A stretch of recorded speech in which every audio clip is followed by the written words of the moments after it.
வணக்கம். வாழ்க்கையை உயர்த்தும் தன்னம்பிக்கை வரிகள். கடனும் சரி, சேமிப்பும் சரி அதிகரித்து கொண்டே இருக்கும். சிறியதாக இருக்கும் தொகை ஒரு நாள் பெரியதாக வளர்ந்து நிற்கும். வளர்ந்து நிற்பது சேமிப்பாக இருந்தால் வாழ்க்கை அழகாகிவிடும். அதுவே கடனாக இருந்தால் வாழ்க்கை பாழாகிவிடும். மன அமைதியை விட மிகப்பெரிய செல்வம் இந்த உலகில் வேறு எதுவும் இல்லை. வாழ்க்கைக்கான தேடலில் தொலைக்கக்கூடாத மிகப்பெரிய புதையல் மன அமைதி. பிறர் நம்மீது வெறுப்பினை கொட்டும் போதும் நாம் அமைதியாக இருப்பது பலவீனம் அல்ல, மிகப்பெரிய பலம். கடலில் கல் எறிவதால் கடலுக்கு வலிப்பதில்லை, கல்தான் காணாமல் போகும். அதுபோல் விமர்சனங்கள் கல்லாக இருக்கட்டும், நீங்கள் கடலாக இருங்கள். சாவி இல்லாத பூட்டை மனிதன் உருவாக்குவதில்லை, அதுபோல் தீர்வு இல்லாத பிரச்சனைகளை இறைவன் அனுமதிப்பதும் இல்லை. வீசுகின்ற வாசனையை பொறுத்துதான் மலர்கள் மதிக்கப்படுகின்றன, அதுபோல் பேசுகின்ற வார்த்தைகளை பொறுத்துதான் மனிதர்கள் மதிக்கப்படுகிறார்கள். தொலைக்கும் போது தெரியாது, தேவைப்படும் போதும் தேடும் போதும் தான் ஒவ்வொன்றின் அருமையை கடவுள் நமக்கு உணர்த்துவான்.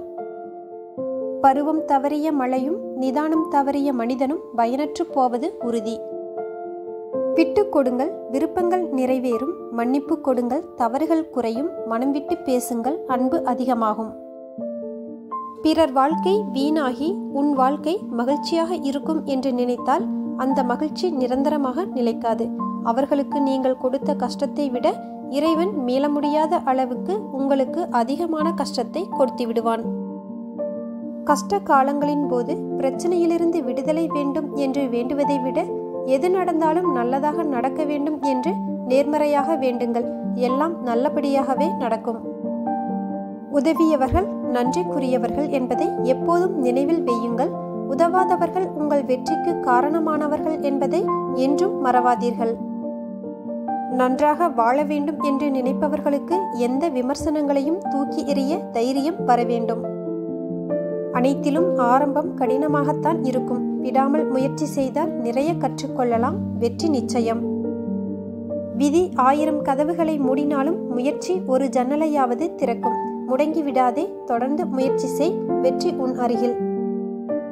பாதைகளில் தடைகள் இருந்தால் அதை தகர்த்துவிட்டுத்தான் செல்ல வேண்டும் என்று இல்லை, தவிர்த்துவிட்டும் செல்லலாம், எறும்பை போல். பணத்திலேயே குறியாக இருக்கும் மனிதனுக்கு அன்பையே அடிப்படையாக கொண்ட ஒரு மனிதனை புரிந்து கொள்ளவே முடியாது. சிலர் உங்களை தவறாகவே புரிந்து கொண்டால் பரவாயில்லை, நீங்கள் எப்போதும் சரியாகவே இருக்க வேண்டும் என்பதில் உறுதியாக இருங்கள். சாதனை படைக்க விரும்பினால் வேதனைகளையும் வலிகளையும் அனுபவிக்க தயாராக இருக்க வேண்டும். வெற்றியும் தோல்வியும் நமக்கு இருபடிகள் போன்றவை. வெற்றிப்படியில் நம்மை உணர்ந்து கொள்ளலாம், தோல்விப்படியில் நம்மை திருத்திக் கொள்ளலாம். புரிந்து நடக்க ஒரு துணை இருந்தால் சரிந்து விழாமல் வாழ்ந்து விடலாம் வாழ்க்கை முழுவதும். இந்த பதிவு பிடித்திருந்தால் லைக், ஷேர், கமெண்ட் பண்ணுங்க. இது போன்ற பதிவுகளுக்கு நமது ஜஸ்ட் ஃபார் ஆல் யூடியூப் சேனலை சப்ஸ்கிரைப் பண்ணிட்டு கூடவே இருக்கும் பெல் பட்டனையும் கிளிக் பண்ணிருங்க. நன்றி.